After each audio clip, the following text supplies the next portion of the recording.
Subscribe करें और bell दबाएं ताकि कोई खबर रह न जाए।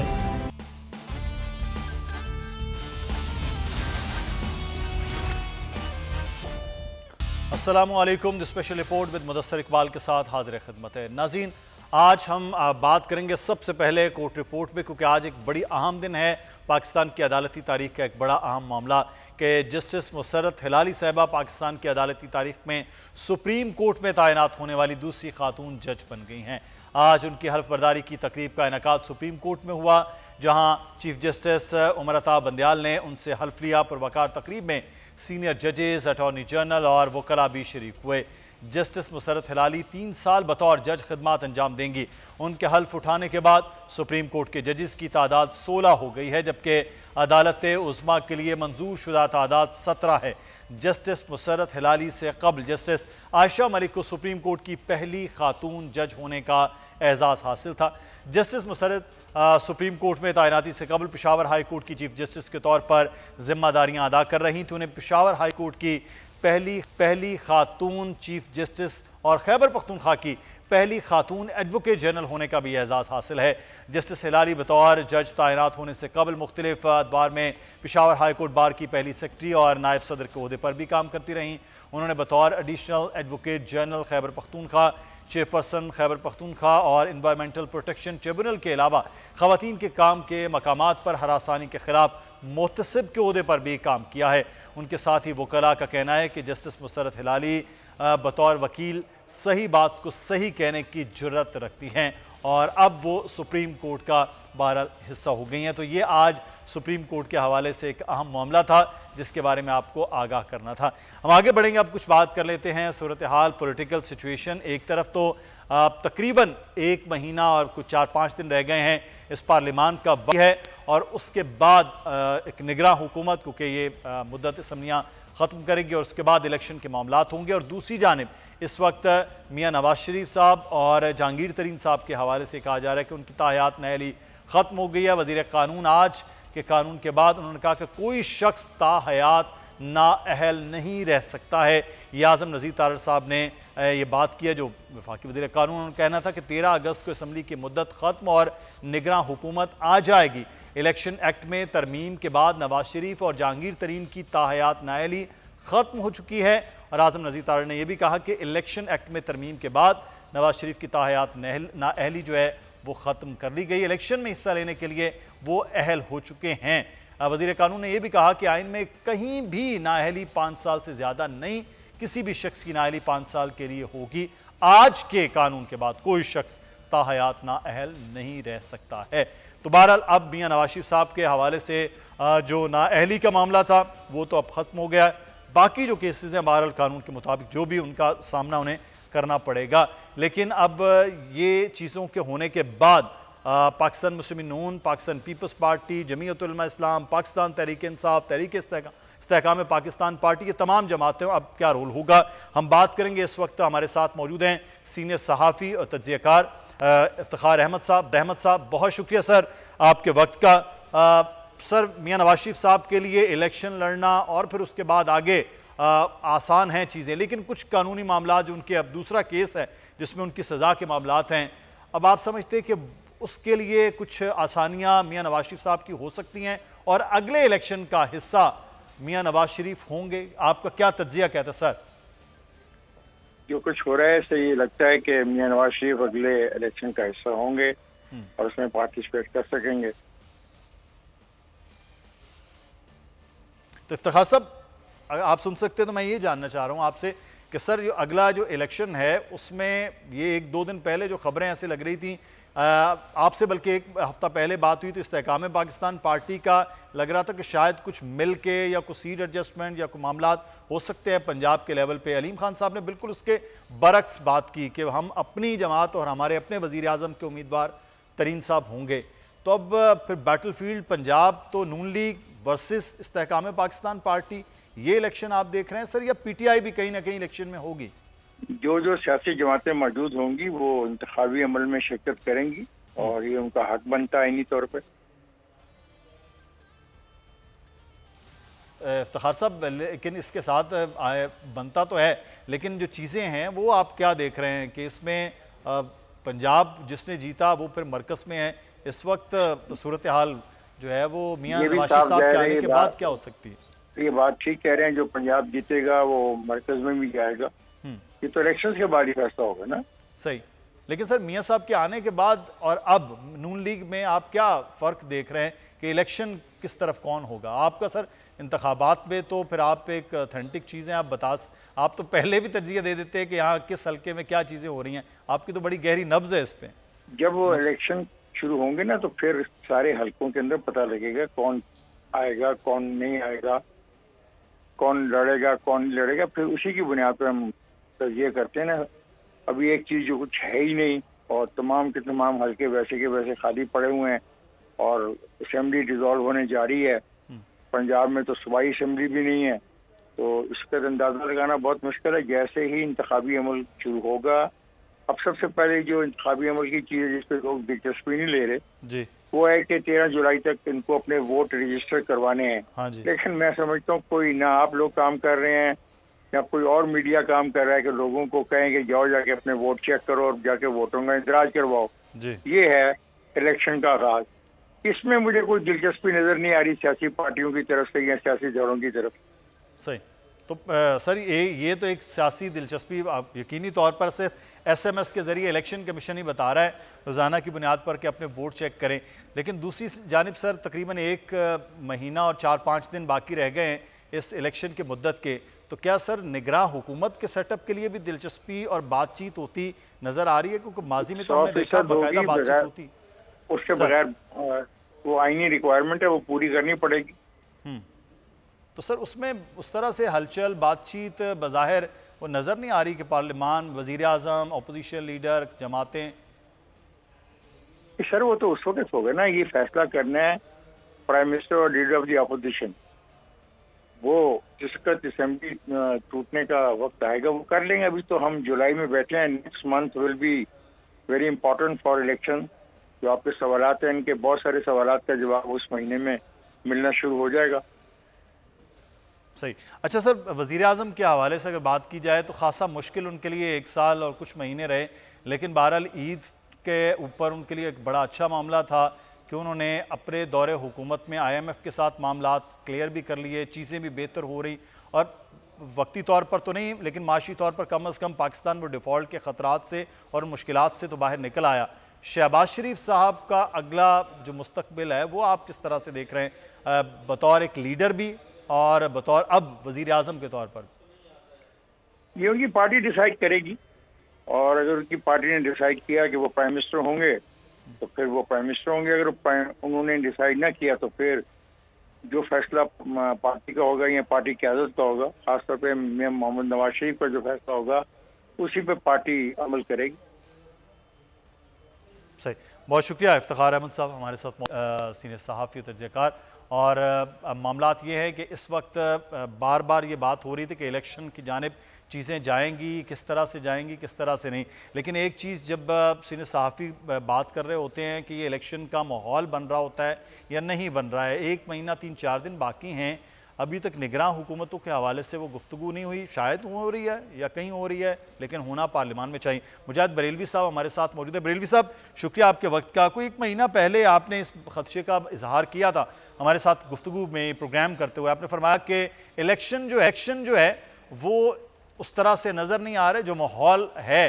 तो सर अभी तो निगरान हुकूमतों के हवाले से भी सेटअप की बात नहीं हो रही, मियाँ नवाज शरीफ साहब के लिए चीज़ें क्लियर हो गई हैं, तो अब क्या इलेक्शन में माहौल हो सकता है जब सब चीज़ें हक में हो रही हैं, अगर नून लीग के या इत्तेहादियों के? वजह से कोई खुदा न करे मैं कोई पैगंबर आना तो वो तो नहीं रखता, लेकिन एक सियासी तालिब इल्म की हैसियत से जो ग्राउंड रियलिटी है। अब देखें ना, आपने कहा कि 7 महीने रह गए हैं और अभी आ रहा था कि यूरोपीय यूनियन को जो आमतौर पे हम बुलाते थे हर इलेक्शन से पहले, इस बार दावत ही नहीं दी गई है कि वो मॉनिटर आके करें, और उन्होंने कहा अब हम तो आ भी नहीं सकते क्योंकि उन्हें तैयारी करनी पड़ती है जी। और 2-3 छोटी बातें अब और कीजिए कि ये पूरा जो सेटअप ये मैनेज करने की कोशिश कर रहे हैं। मियाँ साहब दुबई आ गए, कराची आने में क्या कबात, इसलिए कि मियाँ साहब को मौजूदा सूरत हाल में जो कानून है, जो उनको आप चाहे नैब के तमाम रिलीफ दे दें, अदालतों ने तमाम रिलीफ दे दिए, भाई की गवर्नमेंट है, मतलब ये है कि वो एक सजा याफ्ता शख्स थे और वो सेहत की बुनियाद पर गए थे कि जी मैं लंदन जा रहा हूँ, यानी कोई उनको अदालत ने नहीं करा। अब वो वापस आएंगे चाहे किसी को मत हो, भले 4 घंटे के लिए जाएं या 6 घंटे के लिए, उन्हें जेल जाना पड़ेगा। जी हाँ, कानून के मुताबिक। अब जब वो अगर कहते हैं कि जी वापस आएंगे जेल जाना पड़ेगा, आप जो नया सेटअप बना रहे हैं, जो केयर टेकर, अव्वल तो मैंने कहा ना कि ये शायद मुमकिन नहीं आ रहा है, तो कि निगरान हुकूमत बन रही है, लेकिन इंटरिम सेटअप बन रहा है। फिर आपको भी इल्म है कि तहरीक इंसाफ को 9 मई के हवाले से या और बहुत विभाग पे जो फारिग किया गया है, उन्होंने वही सब कुछ किया था ना कौन जो जिसके बाद मियाँ साहब जो कुछ कर रहे थे और जब उनका मुल्क छोड़ना पड़ा, वो भी तो चैलेंज करते थे ना कि मेरी लड़ाई इनसे नहीं है, मेरी लड़ाई उनके पीछे वालों से है।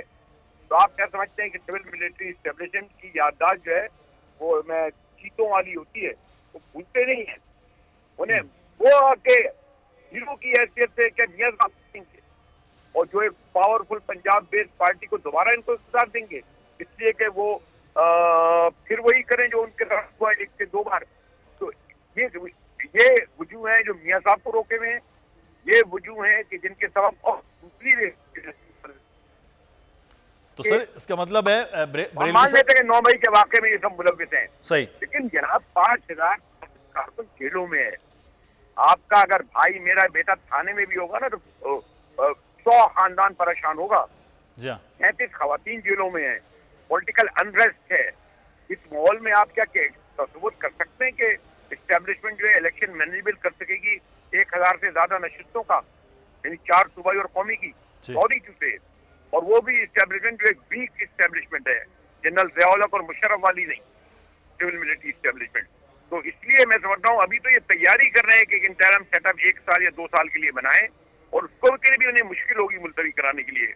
उन्हें फिर एक आइन की दफा 38 के तहत जो मुशर्रफ अगर सर ये हंगामी हालात लाने पड़ेंगे ये इसमें एक चीज बरेलवी साहब, अगर ये साल 2 साल का मामला है, चले साल ही फर्ज करते हैं, तो सर ये जो जमातें हैं, पाकिस्तान मुस्लिम नून है, पाकिस्तान पीपल्स पार्टी है, दीगर जमातें, मौलाना साहब हैं, तो सर ये इस चीज़ों को तस्लीम करें कि पार्लियामान में ये लोग बाहर हों, इंटरिम कुछ और सेटअप हो, वो लोग आकर मुल्क चलाएं, तो इन सियासी जमातों का फिर क्या हो? इनकी क्या पॉलिटिकल हैसियत है? अगर यही होता तो ये पता नहीं नाम क्या ले सकते हैं, क्या नाम का चेयरमैन पीटीआई क्या जिस पार्टी का नाम आप लेते हैं, तो फिर इनके हाथ पे छोड़ के इलेक्शन लड़े ना। ये मई में इलेक्शन से क्यों भागे, अभी भी इलेक्शन से क्यों भाग रहे हैं? इसलिए आपको पता है कि ये पीपल्स पार्टी सिंध में, पंजाब केपी में इसका वजूद नहीं है, बलूचिस्तान में नवाज शरीफ जितनी सेंट्रल पंजाब में है, इनको पता है कहाँ पहुंच गए हैं। ये पीडीएम क्या है, ये जो 14 महीने में मजीद इन्होंने जो है अपनी ताकत खोई है ना, मजीद अपनी पॉपुलरिटी खोई है ना, जो इन्होंने पार्ट एस्टेब्लिशमेंट का बन के जो कुछ फूल किया है, मईशत को कहाँ पहुंचा दिया जनाब? आपकी 0.5% 0.4% में उसमें नहीं डिटेल में जाता। ये इलेक्शन में मैं दोबारा कहूंगा अभी नहीं जाएंगे, और इनको इंटरिम सेटअप सूट करता है। इसमें ये गुंजाइश निकालेंगे कि निगरां वज़ीर आला इनका हो जाए, निगरां प्राइम मिनिस्टर हो रहा है तो कुछ इनका सिपहसार हो जाए, कुछ वज़रा हो जाए, सेटअप में ये आने की कोशिश करेंगे। लेकिन मिलिट्री एस्टेब्लिशमेंट कोशिश करेगी, सिविल मिलिट्री एस्टेब्लिशमेंट जिन पे दबाव बाहर कर दिए, ये भी ध्यान में रखें। आज शामत कुरैशी साहब IMF के सदस्य भी मिलने जा रहे हैं, उन्हें भी चाइना और जो सऊदी अरब जो हमें मदद दे रहे हैं, उनको अपना जो इन्वेस्टमेंट कर रहे हैं और जो उनकी पॉलिटिकल हिकमत अमली है, उसमें वो इतनी बड़ी अपोजिशन, इतनी बड़ी मज़ाहमत और गैर और इतना बड़ा सियासी इस्तेहकाम देकर इतना बड़ा रिस्क नहीं लेंगे। बिल्कुल, ये तो इन्वेस्टर्स के लिए पहली चीज़ होती है कि इस्तेहकाम है तो फिर वो उन्होंने आना है। शुक्रिया अदा करूँगा बरेलवी साहब हमारे साथ मौजूद, मुजाहिद बरेलवी साहब सीनियर सहाफ़ी तजज़कार हमारे साथ इस वक्त मौजूद है। पाकिस्तान पीपल्स पार्टी के सिंध के सदर निसार खोड़ो साहब बहुत शुक्रिया आपके वक्त का। खोड़ो साहब, मुद्दत ख़त्म हो रही है असम्बलियों की आहिस्ता आहिस्ता, तो क्या खदशात का इज़हार कर रहे थे अभी बरेलवी साहब के इलेक्शन में नहीं जा पाएंगे और ये इंटरिम सेटअप जो है वो अपने 90 दिन से भी ज़ायद का हो सकता है, तो सर सियासी जमातों के लिए तो ये अफोर्डेबल नहीं होगा अगर ऐसा कुछ हो, तो सर इलेक्शन वक्त पर ही देख रहे हैं? देखिए सर, बात दरअसल ये है कि अदम इस्तेहकाम वाले बंदे का तो हो गया टोटल एक्सपोजर, जिसने जानबूझकर अदम इस्तेहकाम पैदा करने की कोशिश की जब उसने नेशनल असेंबली से इस्तीफे का ऐलान कर दिया। फिर अदम इस्तेकाम की एक और निशानी है पंजाब और केपी असेंबली का डिसॉल्व करना। अब इस चीज को लेकर, क्योंकि इलेक्टेड असेंबलीज की अगर आप वक्त नहीं कर रहे हो जमहूरी अंदाज में, क्योंकि अपोजिशन में बैठना भी जमहूरियत का हिस्सा है, हुकूमत में बैठने का भी जमहूरी हिस्सा है, लेकिन यकसर से उसने निजाम को उल्टा पुल्टा करने के लिहाज से जो उन्होंने कदम उठाए, आखिर उनका एक्सपोजर भी हो गया, उसकी पार्टी टूट फूट का शिकार भी हो गई और वो कहीं ना कहीं चले गए जहां भी जाना था उनको। ठीक है, मैं अदम इस्तेकाम वाली बात को अब नहीं मानता। अच्छा, क्योंकि कौमी असेंबली चल रही है, वजीर आजम ने फिर से एतमाद का वोट लिया था, पहले से ज्यादा उसको वोट मिले और कौमी असेंबली इंटैक्ट है। पंजाब में और केपी में केयर टेकर हुकूमतें हैं जो 3 महीने के अंदर इलेक्शन नहीं करा पाई, या इलेक्शन कमीशन ने कहा कि हम इलेक्शन नहीं करा सकते, सुप्रीम कोर्ट भी उस पर पे चुप हो गई कि जी चलो ये किस्सा लगभग पारीना हो गया। ये 3 महीने से ज्यादा वहां हुकूमतें चल जरूर रही हैं जो केयर टेकर कहलाती हैं, डे टू डे अफेयर्स के लिहाज से जिम्मेदार होती हैं कि सूबे को चलाते रहें। चारों सूबों में हुकूमतें हैं, कौमी असेंबली में हुकूमत है, कोई पार्टी है जो निकल गई, उनको नापसंद असेंबलियां नापसंद, अवाम की राय से चुनी हुई असेंबलियां उसको पसंद नहीं, और वो कह रहा था मुझसे एस्टेब्लिशमेंट बात करे। एस्टेब्लिशमेंट ने इनकार किया तो कहने लगा मुझसे कोई बात नहीं कर रहा। अवाम की बात किए बगैर वो एस्टेब्लिशमेंट की बात पे ज्यादा जोर देता रहा।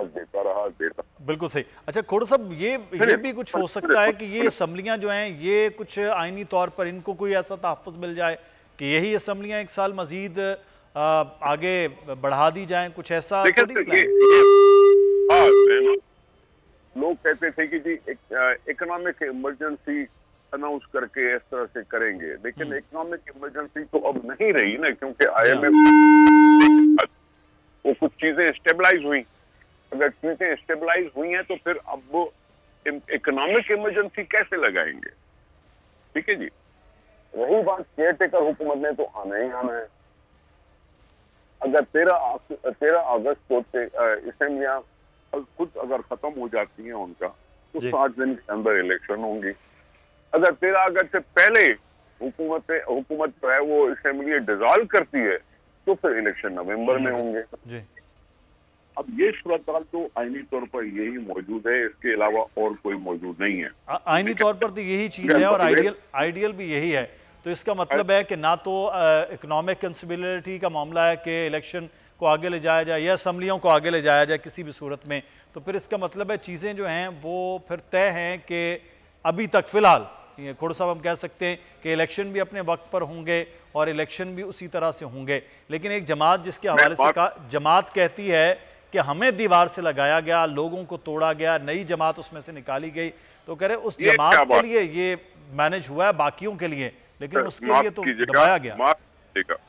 माफ कीजिएगा, उस जमात के सरबराह को जिसका नाम इमरान खान है, उसको ना कि इमरान खान का नाम टीवी पे अब लिया नहीं जाता, कभी उसको टेरियान का अब्बा कहा जा रहा है या कभी कासिम का अब्बा कहा जा रहा है, मैं इस चीज को नहीं मानता।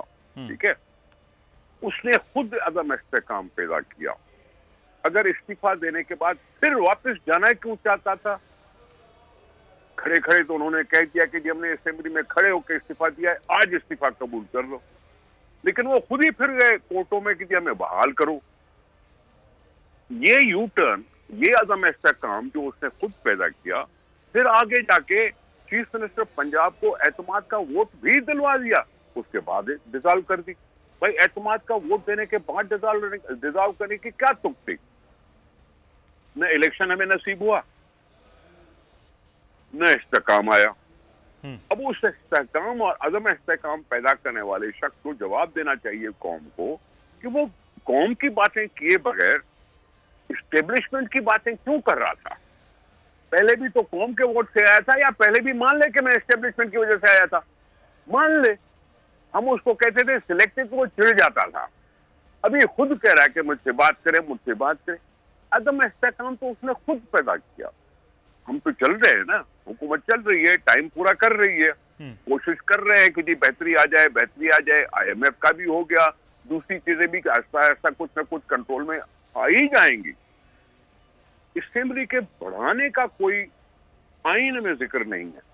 सही, शायद मेरी समझ के मुताबिक, हो सकता है मैं गलत हूं। खोड़ो साहब आप कह रहे हैं जिस शख्स ने अदम इस्तेहकाम का मामला किया वो शख्स अगले इलेक्शन में है, उसके खिलाफ अब ये भी कहा जा रहा है कि पीटीआई के चेयरमैन जो है वो फौजी अदालतों में हो सकता है कि उनके ट्रायल चलाया जाए।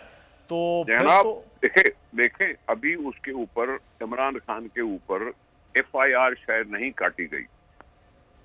ये इसलिए मैं कह रहा हूं कि 9 मई को उन्होंने बाकायदा एक वीडियो मैसेज चलाया था कि मुझे किसी झूठे मुकदमे में अरेस्ट करेंगे, मैं आप लोगों के साथ शायद कभी बात न कर पाऊं और आप निकलो और हकीकी आजादी के लिए निकलो। अब हकीकी आजादी लेने वालों ने हमले किए उन चीजों पर जो पाकिस्तान के लिए फखरिया चीज बनती है। एटम बम का निशान, जागी का पहाड़ का निशान, MM आलम का वो खड़ा हुआ जहाज जो मियां वाली में खड़ा था, उसको आग लगा दी। शहीदों के जो थे हमारे अफवाज पाकिस्तान के, जिनको हम शहीद कहते हैं और शहीद मानते हैं, उनकी तस्वीर की भी हुर्मती। फिर जिन्ना हाउस, रहता वहां कोई भी है लेकिन बाहर नाम लिखा हुआ है जिन्ना हाउस। सही, अगर जिन्ना हाउस पर हमला करता है तो फिर फाउंडर पर हमला करता है। मैं तो पहले भी इसी बात पे इनको कहता था कि ये जिन्ना का पाकिस्तान है, इसको नया पाकिस्तान क्यों बना रहा है। मैं पहले भी कहता था। सर ये तो बिल्कुल जो 9 मई का खोड़ो साहब वाकया है, ये तो बहरहाल कंडेमेबल है। इस पर तो किसी भी तरह से मुआफ़ी नहीं हो सकती है कि आप जिना के नाम पर कोई भी चीज़ हो तो उसको शहदा के वो चीज़ें करें। मैं खोड़ो साहब कथा कलामी की माफ़ी, वक्त की कमी की वजह से मैं आपसे माफ़ी भी चाहूँगा, मैं इजाज़त चाहूँगा। बहुत शुक्रिया आपका। निसार पाकिस्तान पीपल्स पार्टी सिंध के सदर हमारे साथ मौजूद थे।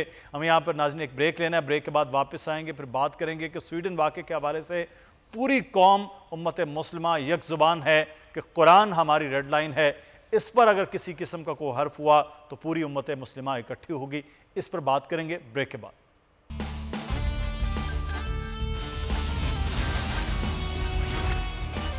ब्रेक के बाद आपको खुशामदीद कहेंगे। और अब कराची में मौसम तब्दील हो रहा है और जो मानसून है उसका आगाज़ के बारे में कहा गया कि आज से अगले 3 रोज़ तक कराची में बारिशों का सिलसिला रहेगा। रेन इमरजेंसी कराची में भी नाफिज कर दी गई है।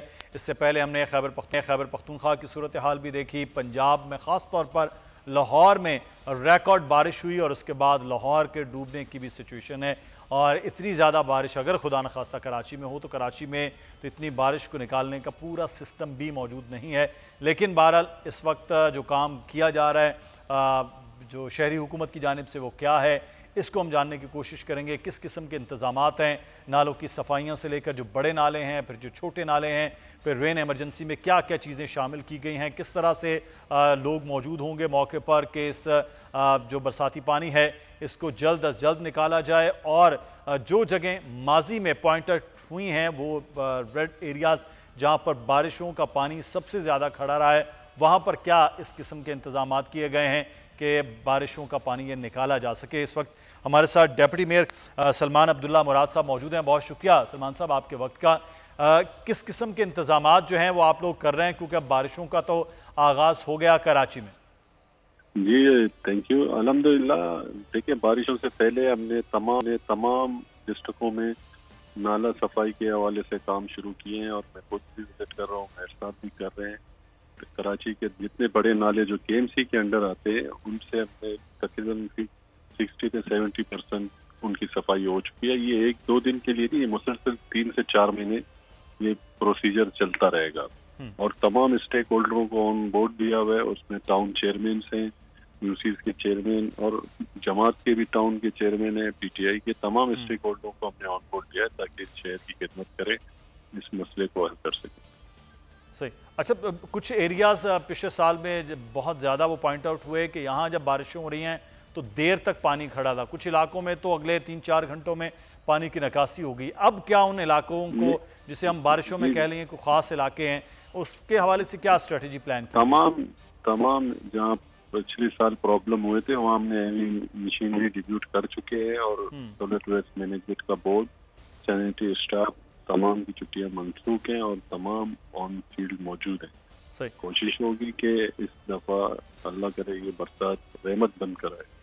आमीन, ये बड़ा ज़रूरी है, अल्लाह ताला बेहतरी करे। लेकिन एक चीज़ मैं आपसे सलमान साहब जानना चाहूँगा, ओवरऑल तो शहर में इस बार खासा बेहतर सिचुएशन रही है कुर्बानी की आलाइशों को उठाने की, फिर ठिकाने लगाने की और फिर सफाई की। लेकिन कुछ एरियाज़ में अभी भी वक्त काफ़ी गुजर गया, उसके बावजूद वो आलाइशें जो हैं, जैसे म्यांमार का इलाका, अभी तक आलाइशें वहाँ पर मौजूद हैं। तो इन इलाके के फुटेजेस भी ये हमारे अपने कैमरामैन की, प्रोड्यूसर्स की बनाई हुई है, अभी तक वहाँ पर आलाइशें उसी तरह से रोड साइड पर पड़ी हुई हैं कि कुछ ऐसे नेगलेक्टेड एरियाज़ क्यों रहे जहाँ पर ये सफाई का अमल नहीं हो पाया। देखिए, हमारे तो नॉलेज में नहीं, अगर है तो आप मुझे शेयर कर दें। और तकरीबन तो तमाम एरिया हमने क्लियर करा चुके हैं। ये एहसनाबाद का इलाका है, आपको प्राइवेटली वैसे हम शेयर करते हैं कि अगर आप ये ऑर्डर करें तो फौरी तौर पर इस एरियाज की भी सफाई हो जाए, क्योंकि पिछले साल मरकजी शाहराहों पर थी, लेकिन इस बार तो गलियों चौराहों में भी उस तरह से नहीं है। तो बहरहाल ये क्रेडिट आपका था, लेकिन जो अभी जिन इलाकों में है, हमारा काम भी है कि वो पॉइंट आउट किया जाए। शुक्रिया सलमान अब्दुल्ला मुराद साहब हमारे साथ मौजूद थे डबड़ी में। और अब मॉनसून है, अल्लाह ताला रहमत बनाकर इस शहर के लिए भेजे, ताकि यहाँ बहुत से ऐसे एरियाज़ हैं जिसे हम कहा जाए कि वहाँ सबसे ज़्यादा बारिशों ने तबाही मचाई, लोगों के घर गिरे और लोगों के अमलाक का बाज़ारों में वो भी नुकसान हुआ। आगे बढ़ेंगे और अब आज बात करेंगे कि मुल्क भर में आज यौम तक़द्दुस कुरान मनाया जा रहा है। स्वीडन में कुरान पाक की बेहुरमती के खिलाफ मुल्क भर में आज यौम तक़द्दुस कुरान मनाया गया। वज़ीर आज़म शहबाज शरीफ की हिदायत पर मुल्क भर में सरकारी और गैर सरकारी सतह पर हर तबका फ़िक्र से वाबस्ता अफराद स्वीडन में मलून शख्स के हाथों कुरान पाक नज़र आतिश किए जाने के वाक़े की शदीद मज़म्मत कर रहे हैं। वफाकी और सूबाई दारकूमतों के अलावा मुल्क के दीगर छोटे बड़े शहरों में भी एहतजाजी रैलियाँ निकाली जा रही हैं, जबकि सियासी समाजी जमातों और तंजीमों की जानिब से स्वीडन में कुरान पाक की बेहुरमती के खिलाफ आज मुल्क गिर मुजाहरे किए जा रहे हैं। स्वीडन वाक़े के खिलाफ सुप्रीम कोर्ट बार एसोसिएशन की जानिब से भी एक मज़म्मती करारदाद मंजूर की गई। दूसरी जानिब Sindh high court bar association ने भी स्वीडन में कुरान पाक की बेहुरमती के वाक़े पर हुकूमत से सिफारती सतह पर इस मज़मूम साजिश का मुकाबला, सफारत खाने बंद करने और मसनूआत का बायकॉट करने का मुतालबा भी किया। वज़ीर आज़म शहबाज शरीफ के नुमाइंदा खुसूसी अल्लामा ताहिर महमूद अशरफी ने लाहौर में प्रेस कॉन्फ्रेंस करते हुए कहा कि आज दुनिया भर में यौम तक़द्दुस कुरान मनाया जा रहा है। उन्होंने कहा कि पहले ये मामलात हुकूमती सरपरस्ती के बगैर होते थे, अब स्वीडन हुकूमत की सरपरस्ती में कुरान करीम जलाया गया है। उन्होंने कहा कि इस्लाम तमाम मकातब फ़िक्र, कुतुब और अम्बिया का एहतराम का हुक्म देता है। मुफ्ती उमैर साहब इस वक्त हमारे साथ मौजूद हैं, उनसे इस सूरत हाल हैं। एक तो एहतजाज है मुफ्ती साहब जो पूरा मुल्क कर रहा है, ज़बान से भी बुरा कहा जा रहा है, क्या अमल हो मुसलमानों की जानिब से जो मुश्तरका तौर पर पूरी उम्मत मुस्लिमा करे कि कम अज़ कम इस किस्म के चीज़ों का जवाब दिया जा सके। बिस्मिल्लाहिर्रहमानिर्रहीम। आपका बहुत शुक्रिया। पूरी दुनिया में मुसलमान स्वीडन में होने वाली तौहीन के ख़िलाफ़ सरापा एहतजाज हैं, और पाकिस्तान ने जिस तरह से इस पर स्टैंड लिया है, हमारी हुकूमत ने जिस तरह से पूरी उम्मत मुस्लिमा की इस हवाले से नुमाइंदगी की है, अल्लाह ताला उनको उसकी जज़ाए खैर अता फरमाए। आज पाकिस्तान में यौम तक़दीस कुरान मनाया जा रहा है, और मैं समझता हूँ कि पाकिस्तान ने जिस तरह यूनाइटेड नेशंस में इस एहतजाज की सदा को बुलंद किया है, और यूनाइटेड नेशंस ने ख़ास तौर पर OIC और पाकिस्तान के कहने पर जिस तरह से इस पर एक खुसूसी अर्जेंट इजलास बुलवाने की भी बात की है, तो मैं ये समझता हूँ कि इसमें इंटरनेशनल सतह पर अगर OIC और पाकिस्तान ख़ास तौर पर अपना किरदार अदा करें, तो फ्रीडम ऑफ एक्सप्रेशन के हवाले से दो चीज़ें ऐसी हैं जिनके बारे में कानून साजी होना ज़रूरी है। एक universal declaration of human rights है कि जिसके अंदर बाकायदा फ्रीडम ऑफ एक्सप्रेशन को एज ए सब्सटेंटिव राइट तस्लीम किया गया है। इसी तरह जो international covenant on civil and political rights है, उसमें भी बाकायदा आर्टिकल 19 में फ्रीडम ऑफ एक्सप्रेशन की बात की गई है। तो मैं ये समझता हूँ कि स्वीडन में कुरान जलाने के बाद अब तौरात को जलाने के लिए भी बाद लोगों ने दरखास्तें दी हैं। तो पूरी दुनिया के तमाम तर मज़ाहिब के मानने वालों को इन फैनेटिक्स की तरफ से, इन एथियस्ट की तरफ से ज़ाहिर है कि एक बहुत बड़ा ख़तरा दुनिया के अमन को लायक है। तो अगर इस तरह से हो जाए कि यूनाइटेड नेशंस में ख़ास तौर पर इस तरह का कानून बना दिया जाए कि फ्रीडम ऑफ एक्सप्रेशन एब्सोल्यूट नहीं है, बल्कि इसमें हेट स्पीच को यानी साथ इसका इस्तिस्ना रखा जाए और ये बात अगर मनवा ली जाए तो मैं ये समझता हूँ कि फ्रीडम ऑफ एक्सप्रेशन को लिमिट करते हुए ये एक बहुत बड़ा किरदार होगा जो पाकिस्तान और ओआईसी को अदा करना चाहिए। आज़ादी इजहार राय जो है वो तो इस तरह से है कि जो मन मर्जी है वो है। आप दूसरी जानिब देखें कि वही यूरोप है, वही वेस्टर्न वर्ल्ड है, वहाँ होलोकॉस्ट पे बात नहीं कर सकते मेरे साहब कोई। लेकिन जब इस किस्म का मामला है तो वो फ्रीडम ऑफ एक्सप्रेशन का मामला हो जाता है। तो ये तो अक़वाम मुत्तहिदा के साथ साथ वहाँ की हुकूमतों की ज़िम्मेदारी आप समझते हैं कि ज़्यादा होनी चाहिए। अक़वाम मुत्तहिदा के बहुत से कवानीन हैं जिसको खातिर में नहीं लाते हैं बड़े ममालिक, और वहाँ पे वो अपने कवानीन को लेकर वो चल रहे हैं। तो इन ममालिक का भी बड़ा अमल दखल है कि वो अपने कवानीन के अंदर इस किस्म की चीज़ें करें। दूसरी एक चीज़ जो मैं जानना चाहूँगा, स्वीडन उसकी सारे इकॉनमी एक्सपोर्ट पर चल रही है और इकॉनमी पे मामला जो हैं वो चल रहे हैं, तो इसका भी बड़ा फोकस होना चाहिए। अल्लामा ताहिर महमूद अशरफी साहब भी हमारे साथ मौजूद हैं, बात कर लेते हैं। बहुत शुक्रिया अल्लामा साहब आपके वक्त का भी। आज हुकूमती सतह पर भी हर बंदा, समाजी सियासी तंजीमें, पूरी दुनिया वो एहतजाज कर रही है।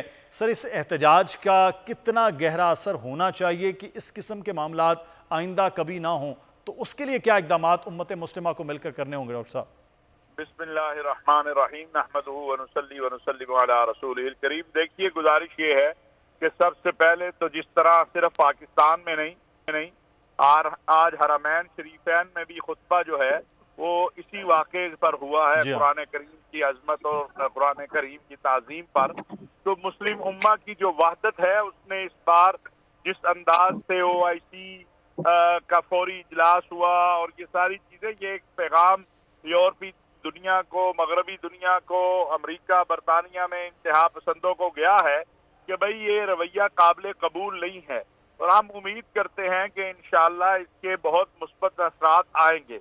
दूसरी बात यह है कि मुस्लिम उम्मा को अब ये फैसला करना है और मुझे ये उम्मीद है कि ओआईसी इस हवाले से फैसला कर लेगी और उसका फैसला बड़ा वाज़ेह होगा कि अगर आइंदा इस तरह की कोई हरकत कोई मुल्क किसी मुल्क में होती है तो उस मुल्क का मुत्तफिका तौर पर उस मुल्क के खिलाफ इक़दाम किया जाए। एक मुल्क या दो मुल्कों के बाइकाट से मसला नहीं बनेगा, हमें मुत्तफिका तौर पर मिलकर उसका बाइकाट करना होगा और उसके खिलाफ एक्शन लेना होगा। और इस तरफ इस बार हमने ये देखा है कि इस तरफ जो है वो मुस्लिम दुनिया की तवज्जो हुई है। जिस तरह सऊदी अरब की दावत पे ओआईसी का इजलास हुआ और फिर जो स्वीडन के सुफरा हैं उनको मुख्तलिफ ममालिक में तलब किया जा रहा है वजारत खारजाओं में, और उनको तंबीह की जा रही है। और अभी शुनीद भी ये है कि स्वीडन इसके ऊपर कोई कानून साजी भी करने की कोशिश कर रहा है। तो मैं समझता हूँ कि हमें दो चीजें करने की है, हुकूमती सतह पर अपना एहतजाज और अपना लाएअमल, और अवामी सतह पर हमें अपने अमलो किरदार। देखिए, इस्लाम जो है वो नाम है इखलाक का, इस्लाम नाम है अमन मोहब्बत रवादारी का, और इस्लाम की तालीमात को अगर हम आम कर दे और अपनी जिंदगियों में भी सीरत तय्यबा की जो है वो उसके ऊपर हम चलना शुरू कर दें तो ये लोग खुद ब खुद अपनी मौत आम मर जाएंगे। बदकिस्मती ये है कि इन लोगों को मौका मिलता है जब हम लोग सीरत तय्यबा से हटकर कोई अमल करते हैं। और दूसरा, वो खौफजदा है इस्लाम जिस तरह फैल रहा है और इस्लाम की मकबूलियत जिस तरह दुनिया में हो रही है, तो इससे ये खौफजदा है। लेकिन ये भी अल्लाह का करम है कि यही इंतहा पसंद जब कुरान करीम का मुतालिया करते हैं और सीरत मुस्तफा सल्लल्लाहु अलैहि वसल्लम को देखते हैं तो ये इस्लाम में दाखिल हो जाते हैं। लिहाजा हमें इस्लामी तालीमात को ये बड़ा इंपॉर्टेंट पॉइंट रामा साहब आपने ये किया कि अखलाक जो है वो अखलाक आलिया से ही देख के पूरी दुनिया में जिस तरह से आज अरबों लोग मुसलमान हैं। लेकिन एक चीज़ जो है कि अगर इस किस्म के वाक़या होता है, वहाँ की हुकूमत अगर उसमें मुलव्विस हो या खिलाफ कोई कार्रवाई ना करे, तो ये जो मुआशी बायकॉट की बात हो रही है डॉक्टर साहब, ये बड़ा इम्पॉर्टेंट है। इस वक्त तो मईशत पे ही पूरी दुनिया चल रही होती है, तो अगर ऐसे ममालिक जो इस किस्म के मामलात करें, पूरी उम्मत मुस्लिमा को मिल के और कुछ नहीं तो एक मुआशी बायकॉट और वहाँ की मसनूआत का बायकॉट कर दिया जाए तो वो भी एक बहुत बड़ा हथियार होगा। अल्लामा ताहिर अशरफी साहब। बिल्कुल बिल्कुल, देखें ये स्टेप बाय स्टेप तमाम काम होने हैं, ये आज नहीं तो कल होंगे अगर ये बाज नहीं आएंगे तो। इस बार जो रद्द अमल आया है उसने मगरब को हिला के रख दिया है। मगरबी दुनिया, अब देखें यूरोपीय यूनियन ने इसकी मजम्मत की है, चीन हमारे साथ खड़ा है, रूस के सदर ने कुरान करीम सीने के साथ लगाकर पैगाम दिया है, अमेरिका भी इसकी मजम्मत, तो इसका मतलब है इनको समझ आ रही है कि जिस जगह पे ये चले ये नहीं चल सकता। और एक शदीद रद्द अमल जो इस वक्त पूरी दुनिया में है वो ये बात वाजे कर रहा है कि अगर ये बाज नहीं आएंगे तो इनसे कता ताल्लुकी की जाएगी और इनका मुआशी और इक्तिसादी बाइकाट किया जाएगा। और जब इस तरफ मुस्लिम उम्मा चलेगी तो ये मजीद अपने इन इक़दामात के ऊपर जो है खुद शर्मिंदा होंगे और उनको वापस लेंगे। लिहाजा हमें अपने घर के अंदर इत्तेफाक पैदा करना है और बामी इत्तेफाक और इत्तेहाद से इनका मुकाबला, ये ज्यादा देर खड़े होने वाले नहीं है। और ये मैं आपको बताऊं कि जो पोप की स्टेटमेंट है, जो मसीही और बाकी जो दुनिया के अंदर मज़ाहिब है उनकी क़यादतों की जो रद्द अमल है इस हवाले से वो बड़ा मुस्बत है, हम उसका खैर मकदम करते हैं। और पाकिस्तान के अंदर भी हमारी जो अक़लियतें हैं उन्होंने जिस तरह इस पर रद्द अमल दिया है वो भी काबिल सताइश है। हमें मिलकर दुनिया के हर अमन पसंद को मिलकर इस बात को इंश्योर करना है कि तमाम आसमानी मज़ाहिब, कुतुब, अंबिया, इनकी तौहीन का ये जो सिलसिला है ये खत्म होना चाहिए और इस पर आलमी सतह पर कानून साजी होनी चाहिए। एहतराम अदियान जो है वो बड़ा ज़रूरी है। अगर जिन लोगों ने भी किया है जो मुसलमानों से हटकर, तो वो बिल्कुल बड़ा एक अच्छा इक़दाम है। अच्छा मुफ्ती उमैर साहब, एक चीज़ मैं आपसे जानना चाहूँगा, जब इस किस्म के मामलात होते हैं कि अगर हुर्मत रसूल पर किसी किस्म की हम गुस्ताखी देखते हैं किसी मुल्क में, फिर या कुरान के हवाले से कुछ चीज़ होती है, तो उसके बाद फिर एक रद्द अमल है। एक तो ये एहतजाज किया है, दूसरा फिर इससे आगे कोई बढ़कर करता है तो फिर मुसलमानों पर यह ब्लेम होता है कि देखें ये दहशत गर्दी के मामलात हैं। अगर इस किस्म के वाक़े तो इसको मगरब फिर यहाँ फ्रीडम ऑफ एक्सप्रेशन का नाम तो देता है, इस पर दहशत गर्दी का, इंतहा पसंदी का लेबल नहीं लगाया जाता। ये भी दोहरा मयार बहरहाल हमने माजी में भी देखा है और अब भी देख रहे हैं। मुफ्ती उमैर साहब, देखिए, अल्लामा ताहिर अशरफी साहब ने जो कुछ फरमाया वो बहुत अहम निकात हैं। यानी आप अंदाज़ा कीजिए कि इसको 3 लेयर्स में देखने की ज़रूरत है। नंबर 1, एक हमारे यहाँ इंटरसेक्ट हारमनी और हम-आहंगी है। फिर जब इंटर रिलीजियस हारमनी की बात की जाती है तो दुनिया के तमाम तर मज़ाहिब, चाहे वो रिवील्ड हों या अनरिवील्ड रिलीजन्स के मानने वाले हों, उन तमाम को इस वक्त इन लोगों से एक थ्रेट है जो दुनिया को अखलाकियात से मावरा होकर महज एक जिनसी और मुआशी हैवान बनाते हुए इंसान को नाउज़ुबिल्लाह बेजारी मजहब के साथ आगे ले जाना चाहते हैं। मैं ये समझता हूँ कि हमें सिर्फ इकोनॉमिक बॉयकॉट की इनकी ज़रूरत नहीं है, बल्कि इनका सोशल बॉयकॉट होना चाहिए, इकोनॉमिक बॉयकॉट होना चाहिए। इनकी तहजीब और इनके कल्चर का बॉयकॉट करना बहुत ज़रूरी है। और ख़ास तौर पर यह कि जब यानी मुसलमानों की तरफ से कोई रद्द अमल आता है तो इसको रिलीजियस एक्सट्रीमिज्म का नाम दे दिया जाता है। मैं यहाँ पर इसका इजाफा करना चाहूँगा कि स्वीडन में बाकायदा अब ये बात भी पुलिस के पास फाइल की गई है कि हम तौरात को जलाना चाहते हैं, और इसमें बाकायदा तौर पर यानी मुख्तलिफ ममालिक की तरफ से इसके ऊपर भी बहुत सख्त रद्द अमल आ रहा है। तो गोया कि ये सिर्फ कुरान को जलाए जाने का मसला नहीं है, बल्कि इसमें दुनिया के तमाम तर मज़ाहिब के लोगों के लिए एक बहुत बड़ा थ्रेट पैदा हो गया है। मैं ये यहाँ पर ऐड करना चाहूँगा कि मुफ्ती आज़म ओमान ने इसमें, जिस तरह सऊदी अरब ने एक बहुत अहम किरदार अदा किया, मुफ्ती आज़म ओमान ने जब ख़ास तौर पर भारत की तरफ से तौहीन रिसालत का इर्तिकाब किया गया था तो उनके फतवे की वजह से पूरे मिडिल ईस्ट ने, आपने देखा कि किस तरह से भारत का यानी इकोनॉमिक बॉयकॉट किया और वो घुटनों पर आ गए, उनको माफ़ी मांगना पड़ी। तो OIC के इजलास के बाद सऊदी अरब ने जिस तरह से उम्मत की क़यादत की है, पाकिस्तान ने जिस तरह से यूनाइटेड नेशंस के अंदर जाकर बात की है, तो आप देखिए कि बिल आखिर यानी वो स्वीडन की गवर्नमेंट जो पहले रियासती सतह पर इसको स्पॉन्सर कर रही थी, बैक कर रही थी, सपोर्ट कर रही थी, वो घुटनों पर आए और उन्होंने इसको डिनाउंस किया है। ये स्वीडन में होने वाला पहला और आखिरी वाकया नहीं है। देखिए, पूरी उम्मत मुस्लिमा की इस वक्त पॉपुलेशन बढ़ रही है, कन्वर्जन्स बहुत ज़्यादा हो रही हैं और बतदरीज यानी मुसलमानों की तादाद बढ़ रही है। तो इस्लामोफोबिया के वाकयात भी वेस्टर्न वर्ल्ड के अंदर बतदरीज बढ़ते चले जा रहे हैं। लिहाजा इसके लिए बिलखुसूस OIC पाकिस्तान को किरदार अदा करने की ज़रूरत है कि हम बैनुल अक़वामी सतह पर ना सिर्फ बिल्कुल ये पाकिस्तान को, OIC को इन मामलात में जिस तरह आप फरमा रहे हैं मुफ्ती साहब, एक्टिव होने की ज़रूरत है, तब जाकर इन चीज़ों का, और फिर बायकॉट न सिर्फ मुआशी होना चाहिए, समाजी बायकॉट भी बहुत ज़्यादा ज़रूरी है। तब हुकूमतें भी मजबूर होंगी, तब इनके खिलाफ एक्शन होगा। बहुत शुक्रिया मुफ्ती उमैर साहब आपका भी, और अलामा ताहिर अशरफी साहब बहुत शुक्रिया। आगे बढ़ेंगे, अब कुछ बात कर लेते हैं। मुल्क में एक बुनियादी सी चीज़ है और वो है आटा, और आटे को सबसे सस्ता जो दिया जा रहा है वो दिया जा रहा है यूटिलिटी स्टोर पर। तो बोल बाजार में हम बात करेंगे फैसलाबाद में। उवैस सत्तार हमारे नुमाइंदे इस वक्त हमारे साथ हैं। उवैस, क्या सिचुएशन है? यूटिलिटी स्टोर पर आटा मिल रहा है, सस्ता मिल रहा है और आराम से मिल रहा है, या आवाम के लिए मुश्किलात हैं? जी बिल्कुल, हुकूमत का यूटिलिटी स्टोर्स कॉरपोरेशन के ज़रिए अवाम को रिलीफ देने के दावे तो बहुत किए गए, लेकिन इन दावों के बरअक्स अमली तौर पर इकदाम हमें दिखाई नहीं दिए। गुज़श्ता तकरीबन 1 माह से फैसलाबाद के मुख्तलिफ यूटिलिटी स्टोर्स पर ना तो आटा आ रहा था, ना चीनी, ना सस्ता घी।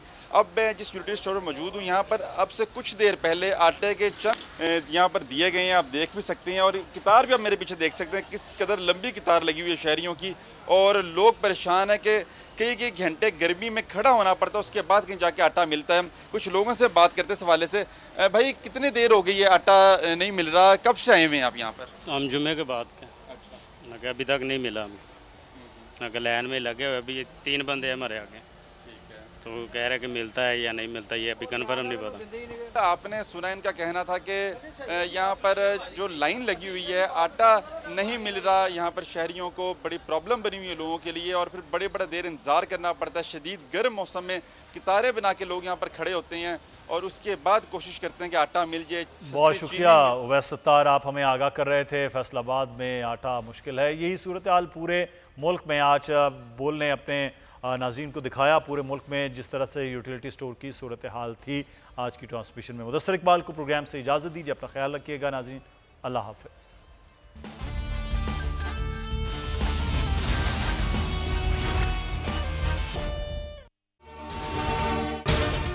अगर आपको ये वीडियो पसंद आई है तो सब्सक्राइब कीजिए और बेल आइकॉन को प्रेस कीजिए। अवाम के लिए एक और मुश्किल, आटे की अदम दस्तयाबी पर अवाम परेशान। आटे की फराहमी खासी मुश्किल का शिकार है और अवाम को मुश्किलात का सामना है। शदीद गर्मी में यूटिलिटी स्टोर्स के बाहर लंबी कतारें। घर में आटा नहीं है, घर वाले जो है ना, हम लोग तंदूर के आटा लेके, रोटी लेके जो है ना, उसी पे ही गुजारा कर रहे हैं। बोल ने निभाई सहाफती जिम्मेदारियां, पहुंचाई घर घर ये आवाज। यूटिलिटी स्टोर से सस्ते आटे का हुसूल शहरियों के लिए ख्वाब बन गया।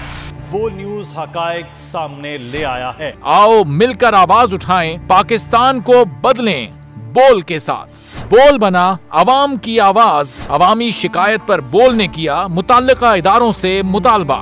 सुबह 6 बजे से आकर ये लोग आटे का इंतजार करते हैं। 7 बजे आई हूँ और नहीं मिल रहा है आटा, पैसे नहीं होते थे उधारे लेकर आती हूँ। वो कहते हैं जी 7 खजूर लाजमी लें, हमारे पास आटे के पैसे नहीं होते तो खजूर कहाँ से लें? क्योंकि बोल है पाकिस्तान का नंबर 1 न्यूज चैनल। सब्सक्राइब करें और बेल दबाएं ताकि कोई खबर रह न जाए।